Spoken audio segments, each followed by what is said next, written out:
So my answer is that I am glad I got into it when I did, and I don't think I would have been ready for it if I had tried to do that first. I think that because of everything I did leading up to that, I had a great foundation in place. Um, hey, in theory, yeah, sure, it would have been great 10 years ago to start doing multifamily, but I don't know. The truth is that I don't know if I would have been 100% ready at that point, right? And you know, especially when you have all these investors, capital at stake, right, and money. There's a lot of responsibility that goes along with that, and I think it's a big deal. And I don't take it lightly that we're borrowing. Whether it's somebody investing 25,000 or someone investing 250,000, and we have everything. We have people that invest a little and a lot and everything in between. And I think it's pretty important that you know what the heck you're doing before you start taking money from other people and promising them that you can perform, right. So I'm glad to have the foundation in place, and I do feel confident that we do know what we're doing, and between myself and Arn and now Dan, that we can actually operate these properties.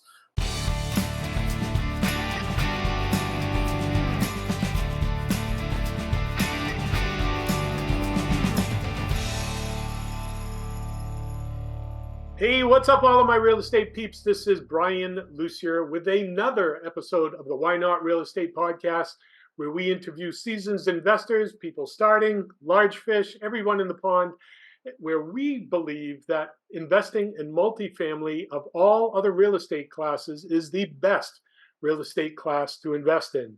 So today I have a comrade on the show with me. He's also a property manager, so I'm really excited to have him. He's in a different market, so I'm hoping to learn a lot from this young man as well. But let's get started. Our guest today is the president and founder of Progressive Properties of Greenville LLC, or PPOG, which is a full-service residential property management company operating in Greenville, South Carolina. He founded PPOG in 2009 and has been operating in the Greenville market for the past 15 years. PPOG currently manages over 500 plus single family and multifamily units, providing a range of services, including full unit renovations. Our guest is also an active real estate investor, focused on fix and flips, long-term rentals, and has served as a co-sponsor right now on 7 multifamily syndications to date. Our guest also leverages his background in construction and maintenance paired with his expertise of the Greenville market to help his large network of investors achieve and exceed their real estate goals.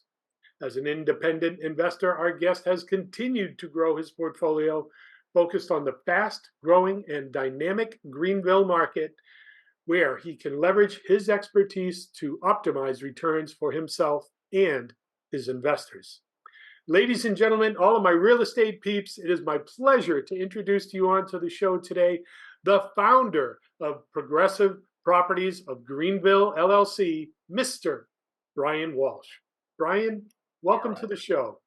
Yeah, thank you, Brian. Yeah, welcome. Thanks for having me. Appreciate the introduction and excited to talk to you today. Fellow property manager and investor. I like it. I'm sure we have plenty of stories we could share with each other. Yeah, and both from up north. Oh yeah, that's right. That's right. Yes. You grew up in the Rhode Island area, if that's correct. Rhode Island, yes. Yeah. And I had my stomping grounds in north central Worcester County, out in where we call it Leominster or Leominster. Yeah. Not from I know how to say it, right? So let's see. I've got a series of questions, and I got to let my peeps out here know I send out these questions in advance to everyone so they kind of just know what's coming on the show. And Brian is my first guest ever in the history of the podcast to be diligent enough to type out all the answers in advance. So I want to thank you for that, Brian. You're welcome. I thought it was homework, so I got it done. Well, and again, that's a testament to probably how you run your business. So if it's okay with you, Brian, I would love to jump right in and get started. Absolutely. Okay, so right now we know you're a property manager in South Carolina, but could you tell us a little bit about your background and what you used to do before you became a real estate investor? Yeah, absolutely. So, so as we just kind of talked about, I grew up in Warwick, Rhode Island, pretty far away from here. Lived in Boston for the majority of my 20s. And then when I was about 30, I moved down here to Greenville, South Carolina, which is where I live. I'm married, have two daughters. And so in my previous professional career, I was actually a plumber. So technically, I'm still a licensed master plumber. I kind of have no reason to not have the license, so I keep it. But yeah, so I was a plumber, a full time plumber, and actually really enjoyed the trade and really enjoyed being a plumber. And for quite a long time before I got into real estate. So So, what was that light bulb moment where you, I mean, truly respect plumbers? We use them all the time. I'm sure you use guys all the time, and I yeah. maintain my CSL license because you never know, right? So Hmm. here you are. You're running your business.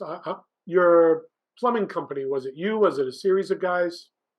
How big was Yep. it? So I didn't own the company. I was an employee. I mean, over the years, I had various jobs. I mostly worked in commercial plumbing, and then my last job was actually at a residential company. At that point, I was a supervisor. I had about 30 guys and a bunch of different crews that I supervised, and really kind of how and why I transitioned into real estate was I had just gotten married. I had a baby, and it was kind of at first it was as simple as, well, geez, kids are expensive and I could really use some extra income. And at the time I'd always for years had been watching all the house flipping shows on TV and was a big fan of them, right? And I just kind of had kind of a couple things kind of triggered me, and one of them was like I just kind of was thinking like, geez, all right, I really could use some extra income, right? It'd be nice to make an extra whatever, $20,000-$30,000 a year or whatever it was, right? Kids are expensive. So that was kind of it was kind of thinking of different ideas, and like I was like, all right, well, I could do a bunch of extra plumbing side work, and I have to do quite a bit of it for it to add up to that much. And I'm like, man, these flipping shows, I'm like, man, I really think I could do that. Like I really, really, really comfortable with construction. Again, I've been a plumber for a long time. I've also done other things on the side, little putting carpet and things like that over the years. So just really comfortable on a construction site. I understand how houses and buildings are built really well, and I'm like, I think I could do that. Another kind of second part of that is, as I was kind of like thinking through, in this stage of life, is one of the plumbers I worked for in the past was much wealthier than the other plumbers I worked for. So say if I worked for six plumbers over the years, well, the guy that I know that actually like was the wealthiest also owned a bunch of real estate. And he used to always tell me, his name was Johnny Francisco. And he used to always tell me like, hey, the plumbing is my job, that's my company, that's my income, but my how I really like am wealthy is because of all this real estate I own. He owned rental properties, some residential and commercial, and it just kind of got me thinking along the lines of like, geez, maybe real estate. And so from there, I started really getting serious about looking into how to flip a house, right? And I very quickly ran into about 20 roadblocks. Oh, First and foremost, the money, right? I did not have $100,000 cash lying around to go buy a property. So again, I had not lived in South Carolina for very long. So I reached out to the one and only person I knew in real estate in South Carolina, which is the realtor who helped me buy my house. And I said, hey, this is what I'm thinking about doing, but I kind of realized I don't know how to do it. And there's more to it than I thought when I started looking into it. I'm like, you know anyone that like maybe does that stuff that could maybe teach me or something? And he said, well, ironically, I just sold a house to a guy, and he's up from Boston, up from the Boston area like you, so you guys would probably get along. He made the introduction. Myself and his name's Ralph. We kind of hit it off, and um, actually paid him a few $1,000s to teach me how to flip a house. And so he kind of agreed to teach me and be a mentor. And that's how that was like my first bit of like education and mentorship with him. And um, not to go too far off into left field, but he ended up becoming like a a really good friend and a mentor, and actually taught me a ton about real estate, way more than what I originally paid him for and signed up for. And owe him a lot of credit to just really taking the time to teach me the business. So that's kind of the general gist of how I got started. So what I got started doing is absolutely nothing like this is all turned into at this point. There's been a lot of different evolutions over the years, and my goal in the beginning was not to start a property management company or buy multifamily properties. It was just simply, hey, I'd like to make an extra $20, $30, $40,000 a year. That was the goal, but things change. So Well, it sounds like they changed for the better. I just want to recap here. So, married, had a baby, boy or girl? mhm. girl, Congratulations. girl, she's 14 now. So Well, yeah, well. So, you had HGTV. I'm guessing it was yeah, HGTV. Some of those yeah, home flip shows. Mr. John Francisco, your comrade. Now he yeah. was Boston area plumber up there, or was he South Yeah, Carolina? Rhode Island guy, but Island guy, yeah, Rhode Island guy. yeah, Then when you hit the turf at SC, it was Ralph who became your mentor. So yes. even before the HGTV influence, was there anyone else in your family or any other road that was presented to you where real estate might be something to invest in? Absolutely not. Nope. No, none of my family members ever had any kind of rental properties or in real estate whatsoever. No, So no. what was the allure to get you to hit the remote and get onto HGTV? I mean, I just always, again, I just always liked construction and that type of thing. I mean, shoot, when I was a little kid, I used to watch This Old House, so I just kind of always was drawn to that, but just naturally, I guess. I just literally enjoyed watching the shows. I like the transformation of the houses and thought it was cool. So I mean, it was kind of as simple as that. But yeah, really, no one in my life was in this business whatsoever. No, none of my family members or anything like that. No, no so friends, nothing. Just yeah, so simple as that. this old house was probably version 1.0 with Bob Villa. With Bob, yeah, yeah, Yeah, back with Bob Bob. Villa. Yeah, we had I had friends that Bob Villa did a house, I think it was in Concord, Mass. Uh And huh. a big hole to do. They like blocked off the neighborhood and had camera crews in there. It was a big Yeah, hit the newspaper and all that. And Bob yeah, didn't actually do much of the work.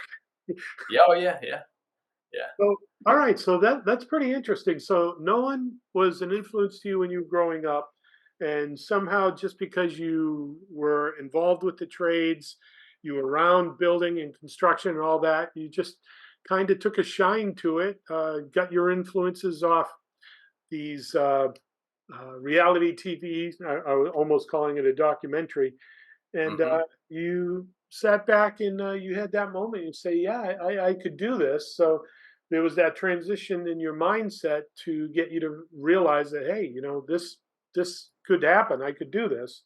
Yeah, But then yeah. you had John and Ralph, and I don't. Were there any other mentors along the way to get you? I mean, in the beginning, no, it started off with that, and then yeah, along the way, I've definitely like picked up mentors for sure, right? Definitely, have a couple of family members that are successful business people, and not necessarily in this business, but in other businesses. And I actually have a brother-in-law that's a successful business guy, and he's been a very helpful mentor over the years with building the business, and definitely have like met a lot of other people right over the years at this point that have helped mentor me along the way at this phase of my career, with getting into multifamily properties, which maybe we're jumping ahead, but I now have a partner that I've been partnering up with doing the multifamily properties, and I definitely consider him a mentor as well, right? He's taught me the multifamily side of the business, right? I did not know that until just a few years ago. So he's been a fantastic mentor too in more recent years, right? So I kind of transitioned from one mentor that taught me a lot of things when I was starting off, and that kind of, as I moved on to a new phase in my career, investing career and with my business, Arn's definitely taken over. And I know Arn, my mentor I'm referring to, Arn Senadell, has been on your podcast as well, and he's a great guy and extremely intelligent guy, and really been helpful for me in this next phase of my career. So. Yeah, Arn did a really good show with us, and thank you, Arn, if you're watching this one. I appreciate you coming on. So here you are. I'm going to wind back a little bit. So you're working with Ralph. He shows you the ropes. You buy your first property. What was it? A multi? A single? No, it was a single family property. Yep, a single family. I think I paid $28,500 for it. So yeah, this is obviously 2009 during the real estate crash, right? I knew we were having trouble in the real estate market, but again, at this point, I'm a plumber. I'm not a real estate expert by any means, and I know we're in the real estate market's not in the best place, but I necessarily didn't. I didn't completely understand the gravity of the market at that, where we were in the market at that point either, and that was part of my education over the next few years too, right? So it's kind of interesting. So here you are, 2009. You buy your first. Was this a flip or was this a buy and hold? It was going to be a flip, and I found the house. It was a piece of cake to find a house back then. Found a house, the remodel, piece of cake, kind of like as expected, because I was really comfortable with that side of things. Right, that was very easy for me to get done. What was tricky was selling it, because no one bought it. Which is why I'm sitting here right now, the owner of a management company, ironically. So really what happened, I bought the thing, bought the property, fixed it up, everything went great, did it on budget, listed it for sale, and I want to say like roughly 6 months went by and it hadn't sold. Well, if we fast forward to the beginning of that project,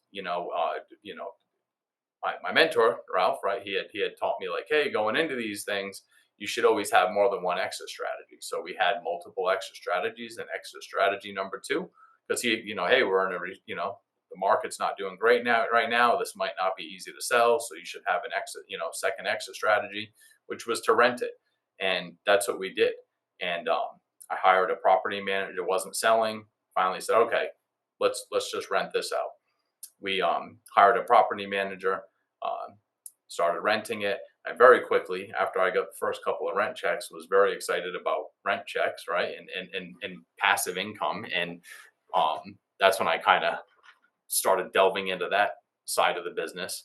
And, fast forward maybe 9 or 10 months into the lease, there was an issue with the tenant, had to do an eviction. I was very unimpressed with how that was all handled and the communication between myself and the property manager. So when we finally did get the tenant out of there, I was like, well, I can do that bad of a job. So let me manage this myself. And I'm like, I can't screw it up worse than that. So I was like, I'm gonna just self-manage this. And so I started self-managing it. Kind of simultaneously, I bought another house too, same neighborhood, next street over, remodeled it, started managing that as well, and then bought a third house, same thing. And then my mentor Ralph, who had at that point a pretty sizable portfolio of single family homes in Greenville, was like, hey, you've got this, like, I really give him a lot of credit, because I can remember it like it was yesterday. We were literally sitting there eating breakfast, probably at Denny's or something. And he's like, at this point, just to kind of play, I really started getting really interested in having fun with real estate. And I'm like, geez, I think I want to like make this my, career, my full-time, career, what I do for a living. Right. And he's like, I really think with your skill set, and the more I get to know you, he's like, I think you could start a business. You could start a property management business, and you could offer remodeling services, because you're really good at that part of it, and this and that, and you could be flipping hell. And he kind of wrote it out on a piece of paper. He's like, listen, if I was you right now, this is what I would do. And he kind of drew it out on a piece of paper for me, which I actually have somewhere. And he's like, you could do this. He's like, this is your skill set. He's like, you could really do well doing this. And I thought about it for a little bit, and I was like, I think I can. And so I kind of just went for it, and actually started managing his properties, and went and got my property management license, and it was a really steep learning curve for the first couple of years owning the management company. I had no idea what I was doing. I just started like reading a million books and everything I could consume online and podcasts and you name it, and just really trying to learn the business, right? It's not like I had worked for another management company and knew what to do, and creating all the paperwork and policies and procedures. So I really spent a ton of time just educating myself and learning how to be a property manager, and I kind of set the company up the way that I felt like it should be getting done. And that's kind of what I started doing, over the next couple of years. Just kind of started slowly. I really didn't take any clients. I had mine, Ralph's, and one other client for like the first 3 years. That's all I did was ours, where I kind of learned all this. And then year 3 is when I was fully committed to quitting my W-2 job, my plumbing job, and kind of took the leap of faith and went full time with everything. So yeah, took about 3 years to get to that point where I was like, okay, I'm 100% all in. This is what I'm going to do. My wife was on board and extremely supportive of the idea, and which was obviously key for this to be successful.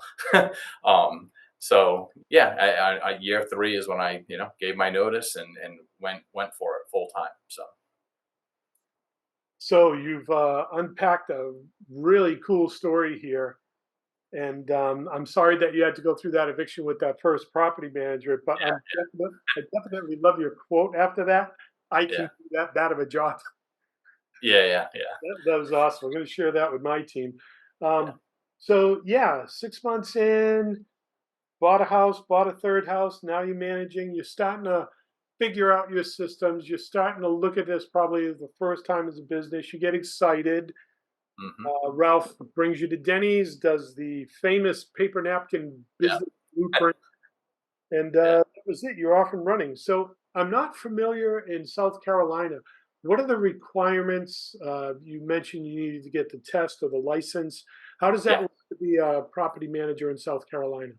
Sure. So you can self-manage your properties if you'd like to, but if you want to manage property for anyone else, properties that you do not own, you do have to be a licensed property manager. So you do not have to be a licensed realtor, but you have to be there's a separate license. There's a realtor's license and a property manager's license. So it's not all that difficult to get. You have to go and take whatever it is, 32 or 40 hours worth of classes, and then you have to pass an exam, and then you're licensed. So that's the procedure there in South Carolina.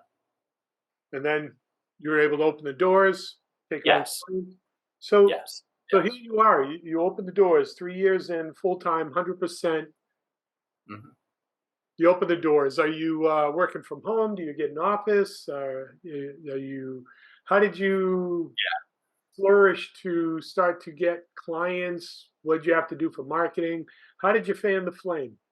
Sure. So, um, so I haven't really talked too much about this at this point, but simultaneously over these first 3 years, I was not only starting to build the property management, but I was also doing other things with real estate investing. Like, I was flipping houses, right? I even did a couple like remodels and sold them through via lease options, and even a little bit of wholesaling too. So I was kind of like I was learning wholesaling, fix and flip, rentals, property management all at once, right? I was kind of doing everything and anything I could to.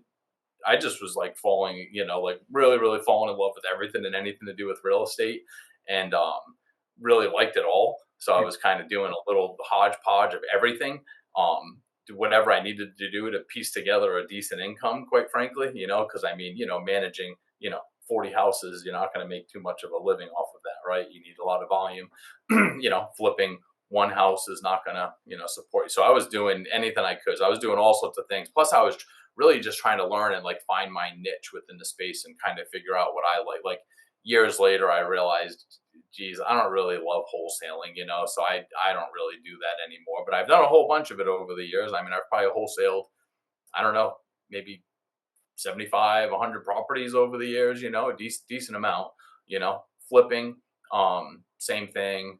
I've, probably flipped 50 or 60 single family homes over the years. I actually kind of still to this day have a love-hate relationship with flipping. I partially enjoy it and partially don't. But I don't really spend any time looking for flips anymore. Um, you know, uh, but for a number of years, actually, a big part of our business was selling turnkey rentals, and to kind of this partially will answer your question of how are you growing your business and marketing. And so a little niche I found was that there was a really big market for selling turnkey rentals. I was meeting a lot of investors that like, hey, I have this W-2 job. I'm a busy professional. I really want to get rental properties, but it's a lot of time and effort to go out and find these deals. Most of them, need remodels to a varying degree. So I would go out and instead of buying a house that I was going to flip on the retail market, I'd go out and buy. At the time, a lot of the numbers looked kind of like this. You could go buy these old mill houses all around Greenville before Greenville exploded for maybe like anywhere from like, $20,000 to $40,000, and maybe they needed $10,000 to $30,000 worth of work, and then you could sell them. Maybe I'd make a profit of $15,000 or $20,000 a door. Nothing big, but they were quick and easy too, right? And then so I would sell them to an investor, and then bam, I get another property to manage, right? So it was a win-win for everybody. So I would make a little pop of money selling the turnkey rental. Some of them made a little bit more, some a little bit less, and then we would grow our portfolio that way. And then that, a lot of times that same client, there's some clients that I have to this day that maybe I sold them 8, 9 houses, and there's a number of them that are like that I have that are like that I helped, and it was kind of fun. It was like, hey, I'm helping them grow their portfolio, and then maybe every 5 houses I keep one for myself too, right? So we're all doing the same thing at the same time, so it's kind of fun, right? I'm helping them grow their portfolio, I'm growing the management company, and then in turn I'm working on growing my own personal portfolio as well. So So that's that's a big part of how we grew the business in the beginning too. So there's a lot of smart things that you did there. You're creating your own inventory, you're doing your own rehabs.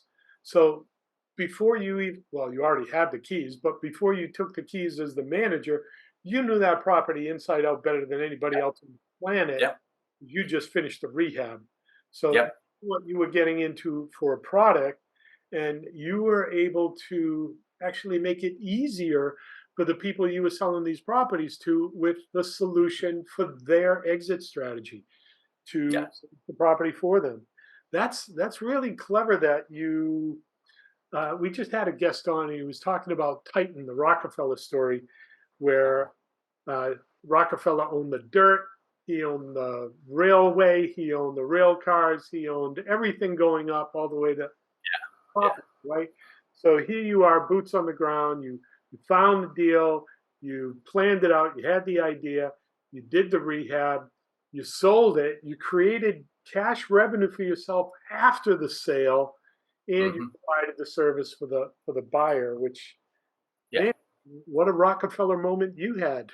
Yeah. So that was I really enjoyed that, and honestly, the only reason I'm not still doing that is because the marketing Greenville has done so well, and quite frankly, it's just not 100% impossible, pretty dang close to impossible to find deals to make those numbers work anymore, right? For me to be able to buy a property, close on it, do the remodel, sell it to somebody at a price that they can then still get a decent return. Because I was selling these houses at very good prices to the investors. I wasn't using a realtor. I didn't list one of them, right? It was all off market, and right. And then they were buying a great investment property, making a really good return. And the prices just kind of got out of hand over here in Greenville, and it got hard to be able to pull any profit out of that and still and make that model work. So I kind of phased out of doing that. But ironically, that's what we're doing now with the multifamily, right? It's kind of the same business model on a bigger scale. So So let's talk about that a little bit. So 3 years in, you start doing this, you're doing the flips, you come up with this great business model where you're creating your own inventory, you're selling without a realtor, so you're saving money there. Even another Rockefeller moment, because now you're controlling that part of the business as well. So how many years were you rolling along doing the single family rentals, and what was the transition like to get into multi? sure. So we've been in business. It'll be 15 years in April, and so somewhere around roughly like 4 years ago. So again, we're just chugging along for all these years, kind of doing our fix and flips and selling the turnkey rentals and building the management company, and we have in-house maintenance, and I'm building up my single family portfolio, and really, it truly was really enjoy what I do a lot, right? And perfectly happy. Just kind of chugging along, just growing a little bit every year. And then one of my clients reached out to me out of the blue, Arn, the guest we talked about earlier, right? So Arn called me up one day and he's like, "Hey, uh, do you know anything about multifamily syndications?" And I'm like, "Well, I mean, I've heard some podcasts, Bigger Pockets and whatnot, and I've heard about them. I have a general idea of what they are, but that's about it." And he's like, "Well, I've been really, really, studying and learning about them, and I really, really want it." I think at this point he had gotten involved in a couple of deals as like an LP investor and maybe even one as a GP. And he's like, "Hey, I really, really would like to um, start doing this here in Greenville." But he's like, "But this is more of a team sport." And he's like, "I need you, right? I need someone with your skill set. I think you and I would make a really, really good team. If we partnered up doing these together." And I'm like, "I don't know, Arn. Like, I don't have any partners in my business. It's myself and my wife are the owners, and that's the way it's always been. And I'm really not. I wasn't, the partner thing kind of, it scared me off to begin with. And anyway, so he and I met up a number of times. And if I didn't mention this, I was managing some of his properties, right? So I'd known Arn for a number of years already, and we already had a good relationship. And he used our management company to manage his single family portfolio. And we met a handful of times and really started talking about it in detail and in depth and what it would look like if we partnered up together and who would do what and this and that. And then, also another part of it is I had an idea of how a syndication worked, but I didn't really know, right? It was a lot I did not know, right? So Arn did a really good job of teaching me how a syndication was put together. I didn't know what a PPM was or a waterfall structure. I analyzed hundreds of properties, but I never calculated what was the IRR and I didn't use cap rates and right. I used a lot more. I used about 6 numbers to evaluate a property in the past for a single family. Income, expense, profit. All right, that's as simple as that. And so again, he really did a great job of explaining all this to me and how it would work. And eventually we got to a point where like, all right, you know what, if we find a deal that we like, we'll give it a whirl. And you know he's out there networking, talking to brokers, trying to find deals. And eventually, we had looked at a couple of deals that weren't going to be a good fit, and eventually we found one that we both really, really liked a lot. And then we went for it. So it was definitely a little nervous going into the first deal, but that's kind of how we got started with the transition into multifamily. So the first deal you did with Arn, you came in as a GP. Yes, we were both co-sponsors, general partners. Correct. 50-50. Yeah. Got it. And that was your first, and now you're up to 7. Yes, we're going to be closing number 6 and number 7 here in a couple months. Oh, Yes. goodness. All right. We'll have some stuff to talk about there. So I'm going to I mean, thanks. Wonderful story. And the reason I try to peel back these stories, because there might be someone watching this sitting on the fence. They hear these fantastic podcasts of people making all these monies, own all these properties, and they Mhm. just look in the mirror and say, "No, I can't do that." But Yeah, they hear a story. I mean, you started with a single house, yeah, couldn't sell it, you rented it, and it just kind of unfolded on you. So yeah, yeah, it can happen. And I think the turning point in most people's lives is when they say, "Yeah, I can do that." Just like yeah, you watching the HGTV, you say, "Yeah, I love that. I'd love to do that." yeah, And then it all just fell into place because you had that desire. So the story goes, here you are pretty much up to managing 500 plus doors, yes. and you've got two more syndications coming on. You'll be managing those as well. Correct. Yes, yes. Where's that going to put you in numbers? That'll put us. So these are these deals. Neither one of them are huge. So it's a total of one of them's 26 units, and one of them's actually only 10 units. So another 36 doors. Yeah. So we'll be just north of like 550 properties once those close here. That's supposed to happen in June. So All right. So, it's interesting how your perspective on the size of a property has changed all the yeah. from wholesaling and lease options to Yes. 26 units is a small building, where Yeah. Yeah. somebody else might be looking at 26 units, think this thing's huge. Yeah. I could never put. Well, I'm sure some of your guests are buying, 200 and 300 doors at a time or whatever, and so I guess small relative to those guys. Right, but at the Yeah. same time, a lot of those guys started with that single family house too. Yes. Yes. So, I mean, I don't want to shy away from anyone who's looking at this thinking, well, maybe I could do this. The hardest property to buy is the first one. Exactly. And then after that, okay, I know I can do this. And then you get, Yeah. and then in six Yeah. months, you had three. And then, you started to attract those situations to yourself, and you managed for Arn, and Arn saw what you're doing, and he saw something. And, people talk and they attract those situations. So I'm going to just spin the time machine here a little bit. I always like this question. It's two-part. So Okay. here you've been in business 15 years. So Hmm. first part of the question I like to ask is, if you could go back in time to Brian Walsh looking at that first property, I know, what advice would you give yourself, your 15 years ago self, as a real estate investor? And then bringing it back up to today, anyone who's on the fence looking to get started, what advice would you give to a newbie starting today? So we'll start with you. Going back 15 years, what advice would you give to yourself? Oof. I could sit here for a couple hours probably and think about all the mistakes I made and what I would do over again. But I mean, yeah, I think to myself, like, I'm definitely a little risk adverse, but also a bit overcautious sometimes too. Maybe if anything, maybe be a little more aggressive, in the earlier stages. Um, just in general, that might have been some good advice for me.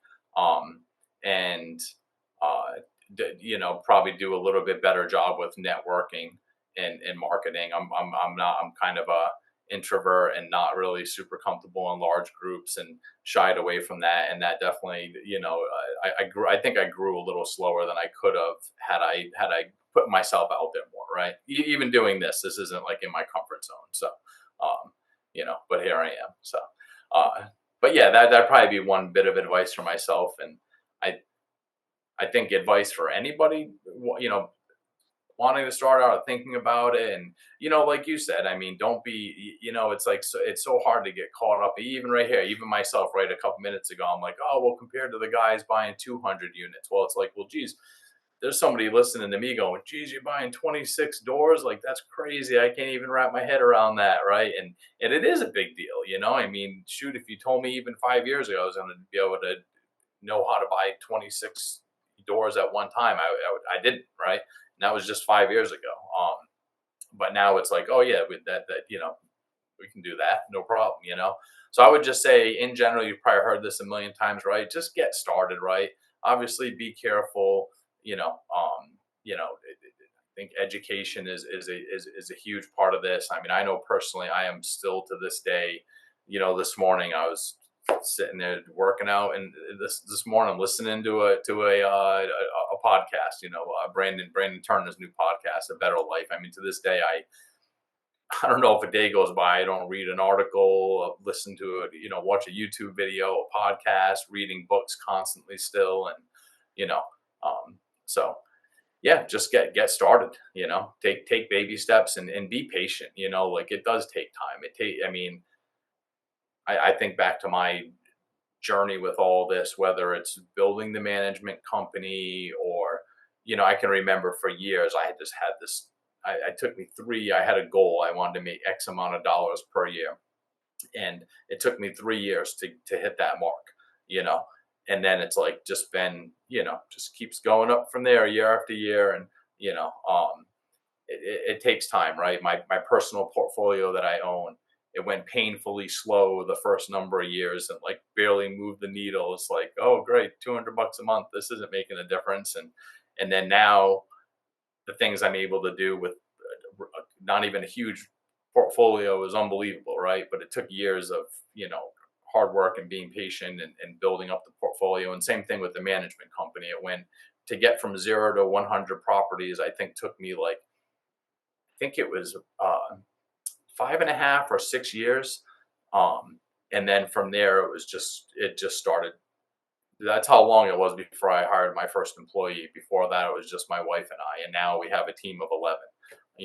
And so just got to be patient. It takes time, that type of thing. Wow. We're living in parallel universes. I think we've got 8, 9, 10, 11, 12. 12, counting the dog. Yeah. Nice. I got a dog too, but he doesn't behave very well, so he doesn't get to come to the office much. Yeah. Yeah, well, yeah, no comment. Yeah. I'll leave Yomi out of this one. You can find out on the website. So yeah, really, really good stuff. Both for yourself, the aggressive, the networking, the marketing. I mean, that's so critical. And that I'd also shift that over to the newbie as well. You tell them to get educated, be careful, be patient, and just get started. And probably the hardest thing is putting yourself out there. But if let people know that you're interested in these properties, you're interested in these opportunities, word's going to get out there. You got to put it out there. You got to throw out the seeds, and eventually, somewhere, I mean, some will hit sand, some will hit rocks, some will hit dirt, and that's the beginning of it. Yeah.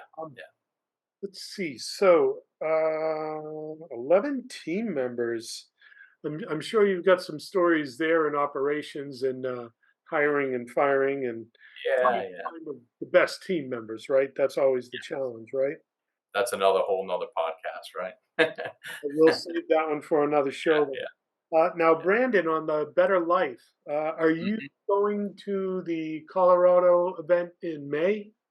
I've not gone to any of his events. I just listened to his podcast. I'm a big fan of his, big fan of his when he was on Bigger Pockets, and then now with his new podcast. Yeah, I like what he's doing. So yeah, I do like what he's doing on the Better Life as well with Tim Tebow and all of that.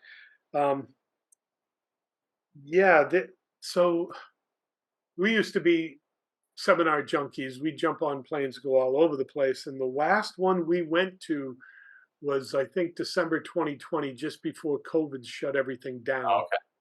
So this is actually going to be the first event I'm traveling to go to since COVID.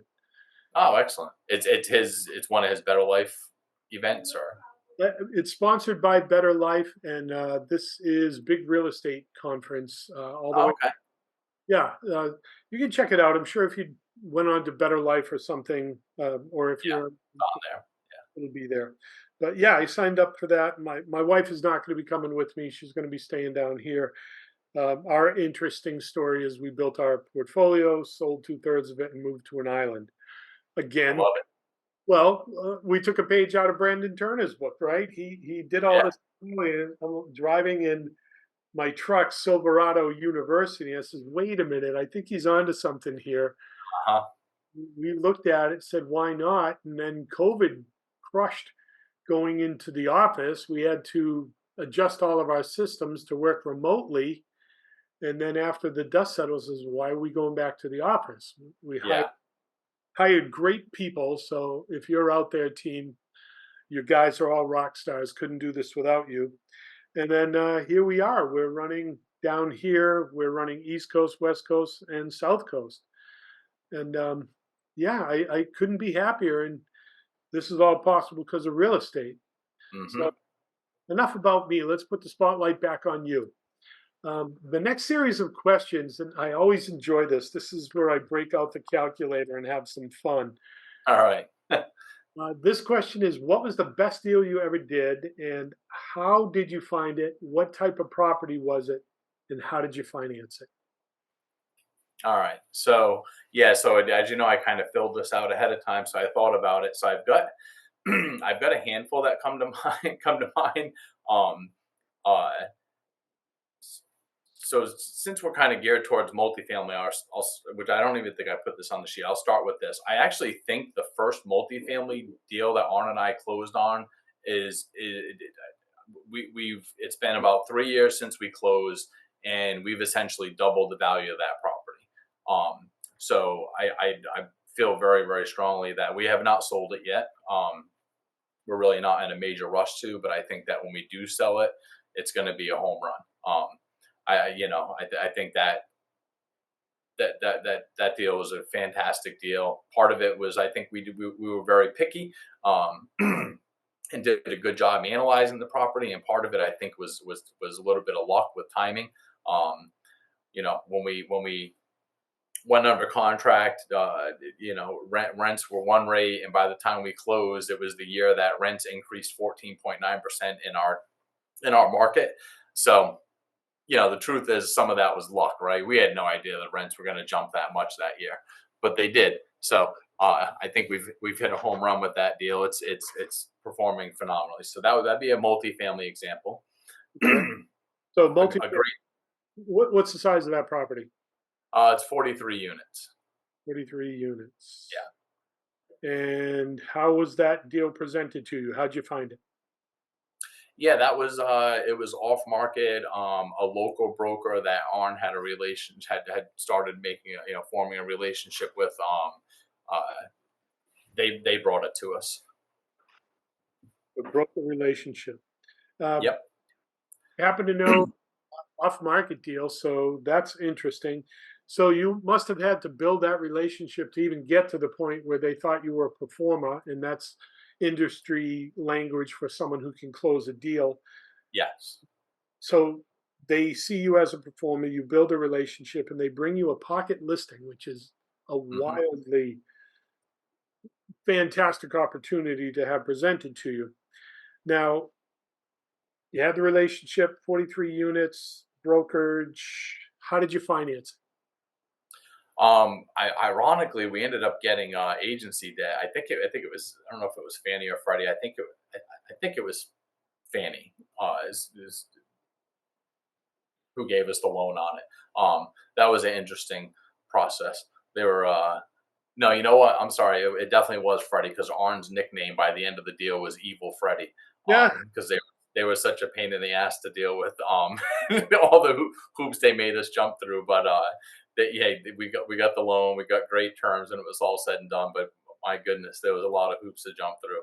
So yep, that's how we got the finance that property. And again, we did it through syndication, so that was our first capital raise that Arn and I did together.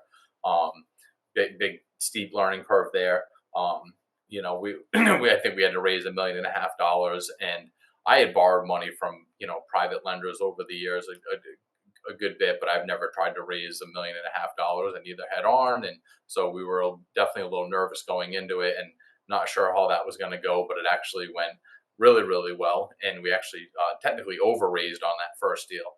And kind of had to cut a couple people's investments back a little bit, which was a great problem to have. So That is a great problem to have. So you opened up two doors here, and I'm going to take the rabbit hole on them. So, Uh-huh. Evil Freddy, what were some of the challenges that you? I'm not calling you Evil Freddy. I'm Yeah, just Evil Freddy. yeah.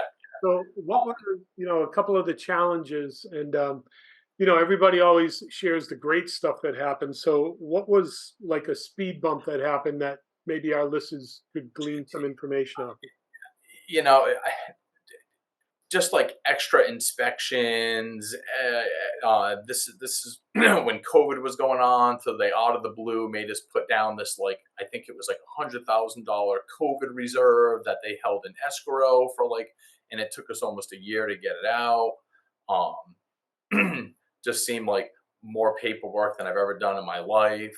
Um, you know, just things like that. Just more of everything, right? I've gotten plenty of loans over the years from plenty of banks, and never have I had to fill out so much paperwork in my life. And again, like, obviously we did our own property inspections, but they're doing inspections, and there was issues with who's going to manage the property, and just everything was extra with them. Now, Just extra. But luckily, I will say, to that point, we actually had a debt broker assisting us getting the loan, and he was fantastic and really helpful in getting us through the process. Because I think if we were on our left to our own devices, I don't know if we would have made it through that process on our own. So kudos to him. He was fantastic.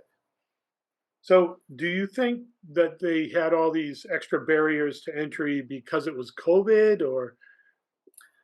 I think some of it was COVID, and I think some of it's just that's their process. Because I know other people that have gotten loans through Freddie, and they all kind of have the same, you know, experience, right? It's just a little bit harder to get, but it's a fantastic loan if you can get it, right? It's kind of like the Cadillac of multifamily lending, right? It's a great loan product, and what you want to get if you can. So just not easy to get. So, We had to make sure the occupancy levels were up high enough, things like that, right? so Freddie's the best for multifamily, toughest for multifamily. What are the so you unpacked some of the hurdles that you had to get through to get the loan, Freddie, the inspections, the COVID reserves. Where does that come from? I don't even Yeah, know. that was a thing for a year or two, right? And yeah. So what are some of the? I mean, why is Freddie the favorite flavor of ice cream to do a syndication?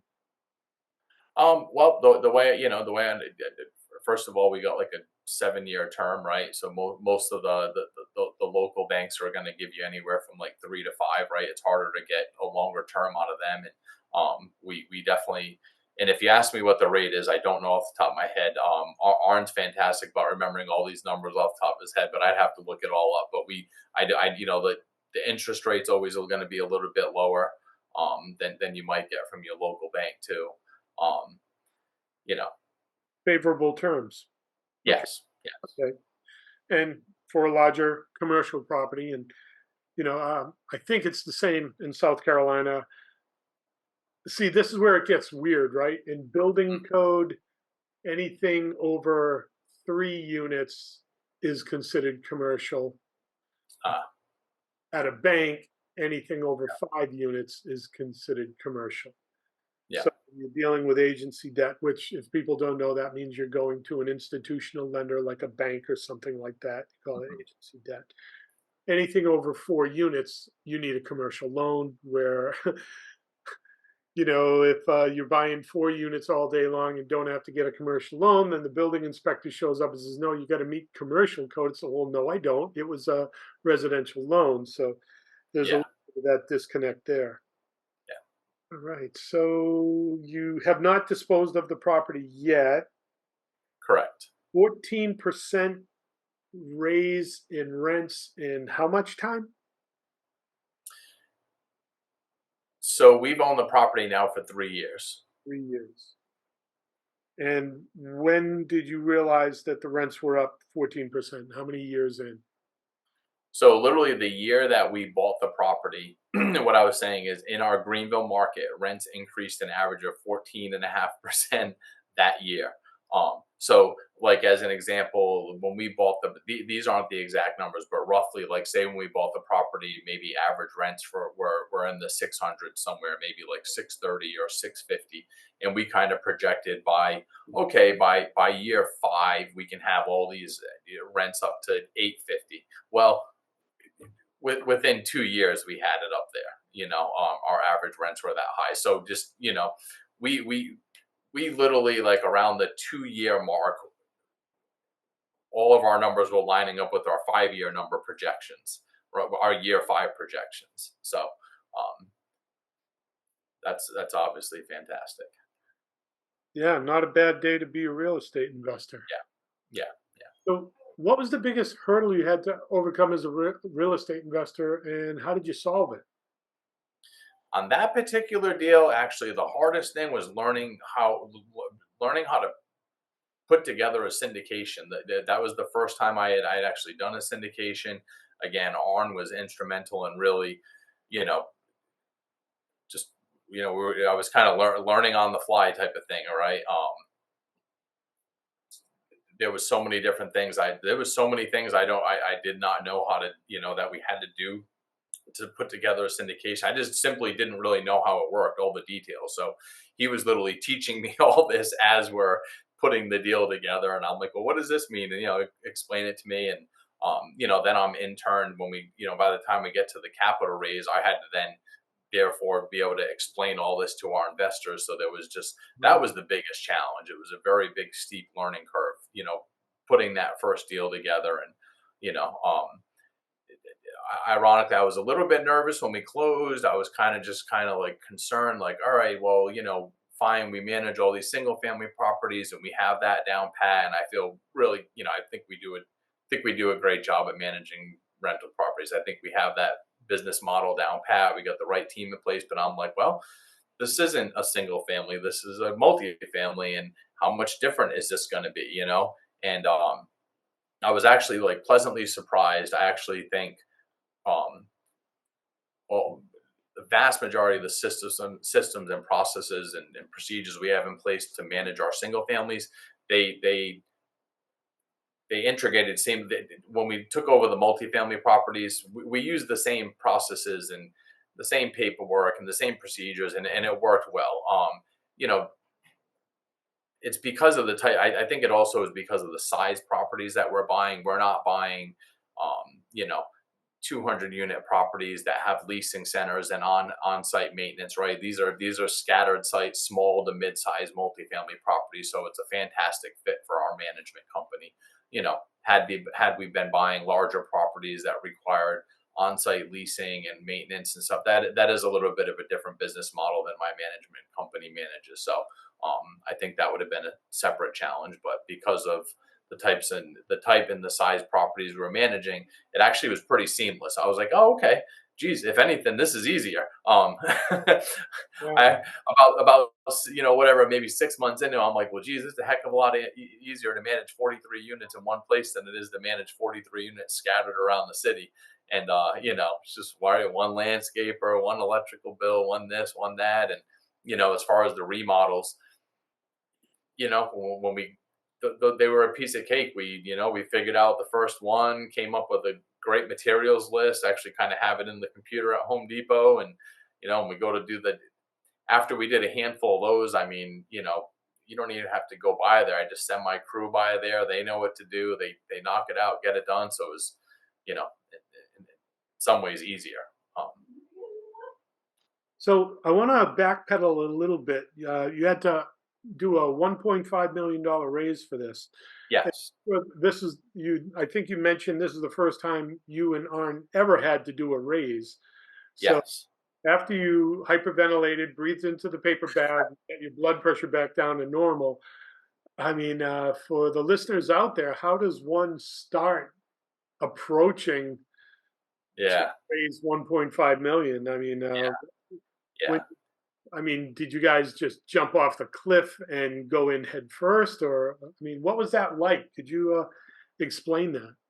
Yeah. So yeah, I mean, I can, kind of funny story. I remember at one point when I think we had maybe put in $20,000 a piece or something for earnest money. And I remember it was getting ready to go hard. And I remember telling my wife, I'm like, all right, you know, I don't know if this is going to work or not, but I'm like, at this point, I think worst case scenario is we're going to lose $20,000. And I'm like, are you okay if I keep going with this? And she's like, yeah, if that's worst case, then, just, yeah, hopefully you can make it work. And so I was like, all right, well, that's the risk right now. We lose 20 grand. So I'm like, all right, you know, we'll go because I was nervous about the raise. I'm like, I don't know if I can raise the money, and Arn's like, I know I can raise some money. I just can't raise all that on my own. And, so yeah, once we're kind of like, you know, made the final decision, we're going to move forward. And again, like I had to really kind of learn from Arn, like, all right, how do I explain this to people? And he explained it to me, so I knew how to explain it to others. And then I just really just started reaching out to friends and family, right? Friends, family. I had from like when I was flipping houses over the years, I did have relationship with a couple private lenders, not a lot, just a couple guys that I had borrowed quite a significant amount of money over the years from, and always had a perfect payment history with.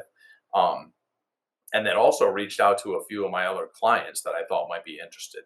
And I just started. I probably spent the next 45 to 60 days just talking to those who I thought might be interested, and kind of just educating them on what the process looked like, and about the property that we're buying. And eventually that led up to our webinar. We did our webinar, and then the commitment started rolling in, and I was very pleasantly surprised when people started filling out the commitment forms, and seeing the dollar amounts, and it added up to enough to close. So it worked out well. But it was really just mostly friends, family, and then again a few clients from that I had from the management company. Wow. At first, I didn't do any kind of big marketing or networking campaign or anything. I'm not doing a podcast or anything like that. It was just my network at first. Yeah. Sure. And because you had friends and family in this, I'm imagining it was a Series B, not a Series C. Yes. A Series, 506. Yes. right, 506B. So Yes. you can't advertise a 506B. You can advertise a 506B. Correct. The way I always remember that, the B is brother, right? So there's your friends and family. C is commercial. So that means you can advertise because it's commercial. So Yes. Yeah. you pulled it all down, and how long was the period of time to do the raise? And you said you overfunded, so even counting the overfunding, what was that time frame? Yeah. I think roughly like 30 or 40 days from when we did our our webinar to when we had all the money in the bank ready to close. So the webinar is interesting, right? Okay, so you're going to produce a webinar. How do you market a webinar? Sure. Again, thankful for Arn, right? Because he had been involved in a handful of deals as an LP, and then, like I said, I think one or two as a GP at this point. So he kind of like knew, what we needed to do, right? Again, I didn't know we needed to do a webinar to do a raise. I would have just picked up the phone and started calling people I know, But we put together a very nice presentation with all the relevant information, and I again, right, things you don't know, but come to find out, if you're going to do a syndication, it's pretty common to do a webinar and do a presentation. So yeah, again, credit Arm with knowing what to even do. So I'm going out on a limb here. I'm imagining after doing the webinar, now there's a link, though. After the webinar, you could send people to the link or give them access to that if it's a video or something like that. Yep, exactly. Yeah, there's that the webinar, if you're interested, click here, brings them to a page. They can fill out a commitment form, and then from there we follow back up with them with instructions on how to fund their equipment and sign the PPM and that type of thing. And there's definitely a lot of follow-up phone calls and emails with answering questions over the next handful of weeks after the webinar, right? Especially with the first one with the new investor, right? They have quite a few questions, as they should, right? Because there might be their first time investing in the syndication. So, but yep. So it didn't scare you away to now that you did the first and 6 more coming behind it. So I'm just curious on that first raise. Are you finding your initial investors keep coming back to the well, want to invest with you with other deals, or Yes, definitely had a lot of repeat investors. Not 100%. Some of them maybe they only had $50,000 to work with, and they don't have another $50,000 yet, so they can't get in on the second deal or third deal. But yes, we've had a lot of repeat investors. Yes, yes. so you're doing it right and you never missed a penny, never missed a penny?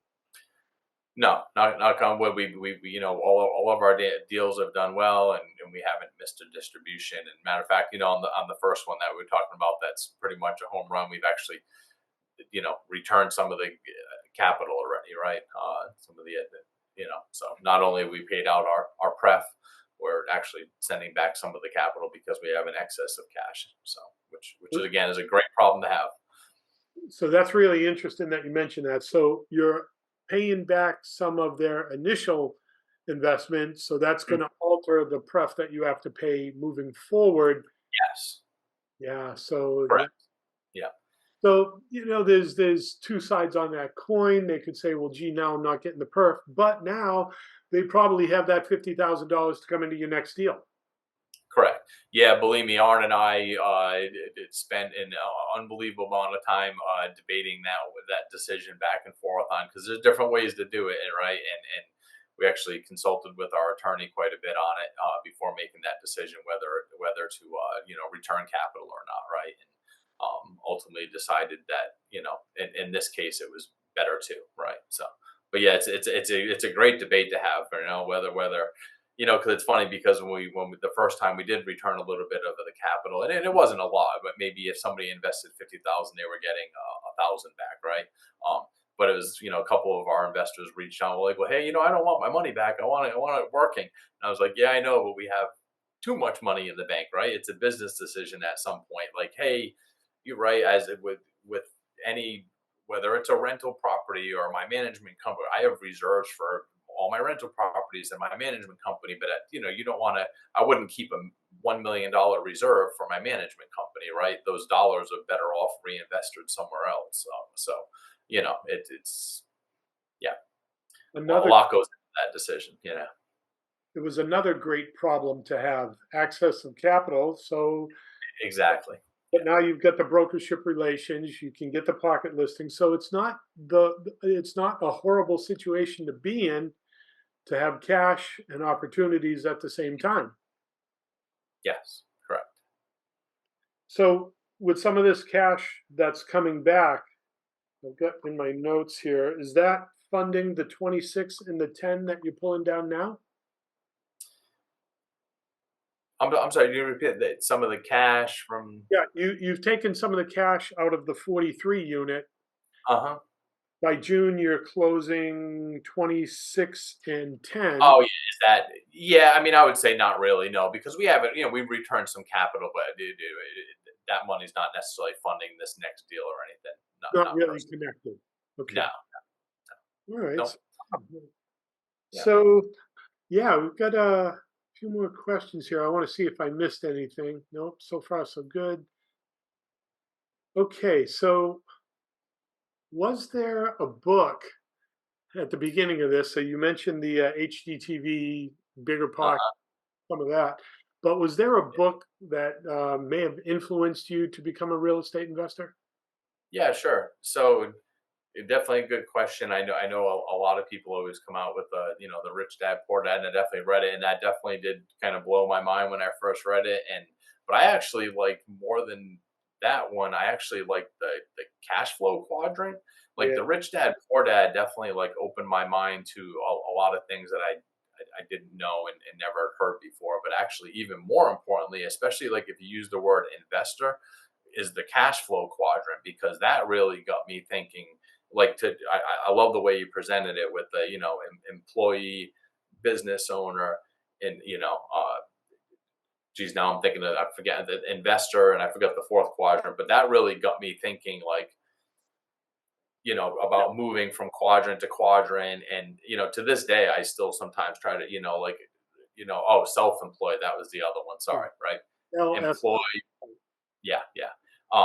Even to this day, as I'm still continuing to build my management company, I still, you know, I'm partially a business owner and partially self-employed still, right? I'm not 100% a business owner. Like if you're going by what he's saying in that book, right? Like if I left tomorrow, I can leave for a week, I can leave for 2 weeks, but can I leave for 6 months and my business is still running perfectly without me? The truth is no, not yet, but I strive to get there someday. But yeah, I really, really, really like the cash flow quadrant. That's one of my favorite books. Um, got me thinking and about a lot of things I had in the past, and then kind of a close second as a favorite book. I think whether you're an investor, a business owner, or both, because even if you are an investor, you're kind of running your own little investment business, right? Is the E Myth. Yeah. That I think that's a really fantastic book. Um, All you about know, pies. yeah, big fan of the E Myth. So Yeah, Michael Gerber.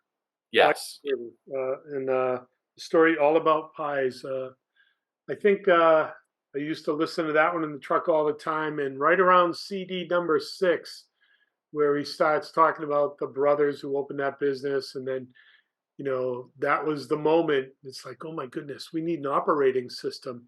And yeah. yeah, actually, I just happen to have it.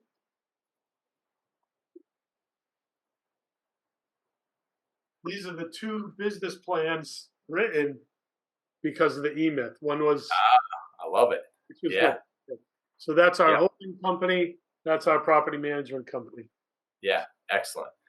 Yeah, Yeah. And yeah. Definitely very, very helpful book. I know with again, as an investor and as a business owner, I definitely I kind of remember at a certain point, I forgot when it was exactly. I was really kind of struggling as we started to grow and couldn't I didn't know what to do exactly, and I happened to come across that book and it had a lot of the answers in it that I was looking for. So yeah, I know the E Myth is back there on the shelf yeah, somewhere.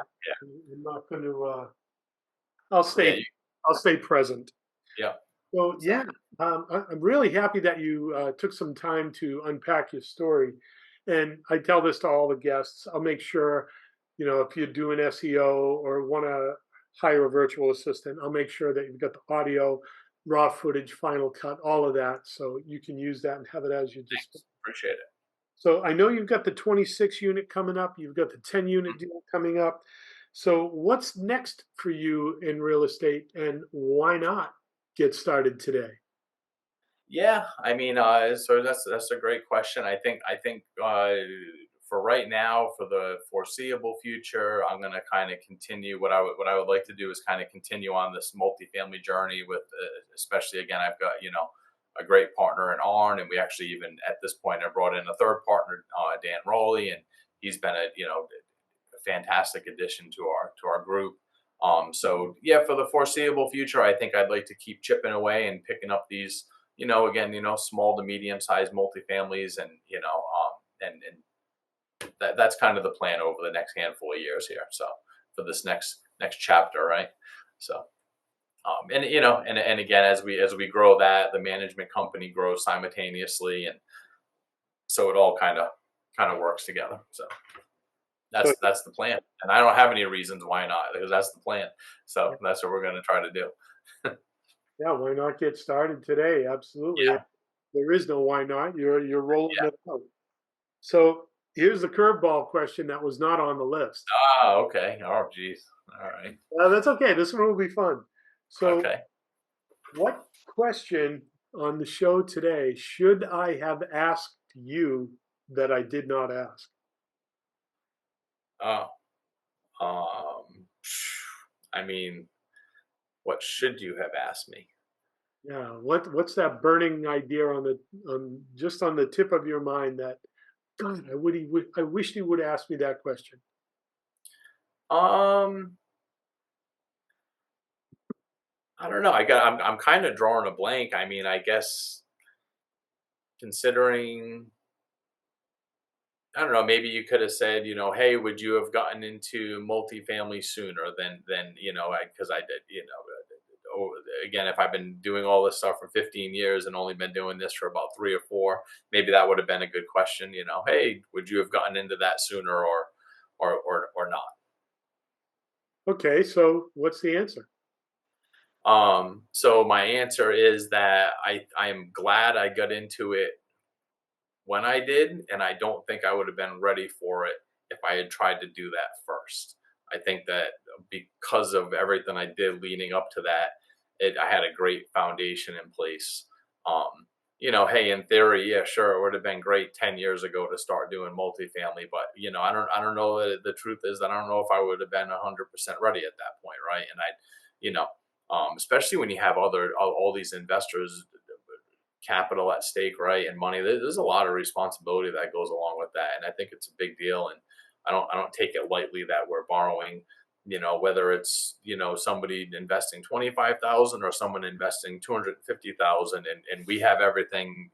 We have people that invest a little and a lot and everything in between. And yeah, I think it's pretty important that you know what the heck you're doing before you start taking money from other people and promising them that you can perform, right.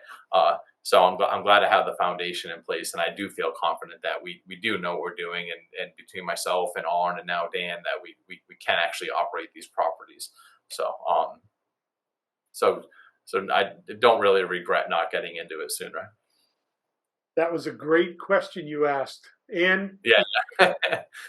even a better answer, because you really spelled it out. I mean, some people jump in and do this on their first deal, and they are braver, beaucoup de courage than I am. But I appreciate that you realized laying the foundation, the experience you had to go through, learning how to manage, learning those operating systems, all of that. And then it was even a greater leap. I mean, now you're learning about a webinar and what you have to do with the PPM and all this other stuff. And yeah, that is a huge learning curve. Now, I know Arn's favorite book was the best advice ever, a syndication book by Joe Fett. Okay. So yeah, I mean, Joe does a great job spelling all that out. And there's still other things. I mean, no one book is going to give you the full picture. I mean, so that you had all this experience, that you were able to leverage that experience, gave you the comfort to go big when you were ready. Mm-hmm. Yeah. Excellent. Exactly. This was fantastic. I want to thank you so much for joining us on the show today. I think you did wonderful. I think you should do more of these. And, All right. to get PPOG out there on the map. I mean, you're probably doing fine, and you don't need that. But if you wanted to, you absolutely could, and be happy to make introductions down the road if that's something you might want to do. So we're getting close to our time here together, and I want to thank you again, Mr. Walsh. Brian, what a wonderful name you have there. Same. Thank you as well. So if people are in the South Carolina area, if people listen to this and say, hey, this is a good guy, I might want to invest with him, or any other type of thing, if there were people out there on the show today who wanted to get in touch with you, how should they reach out to you? How should they get in touch with you today? Oh yeah, absolutely. So pretty easy to find. I'm on LinkedIn. Obviously we have a website, propgreenville.com, propgreenville.com, or you can email me directly at bwalsh@propgreenville.com. So Excellent. pretty easy to find. All right, Mr. Walsh, I want to thank you so much for being our guest today on the show. Ladies and gentlemen, Mr. Brian Walsh. Brian, thank you again. Yeah, thank you, Brian. I enjoyed talking to you and appreciate the invitation. Great talking to you. I enjoy your stories, and I want to thank you again, and I appreciate your time you've carved out for us. So here we are again at the end of another show. And ladies and gentlemen, this is Brian Lucier from the Why Not Real Estate Podcast, signing off, and we'll see you on the next one.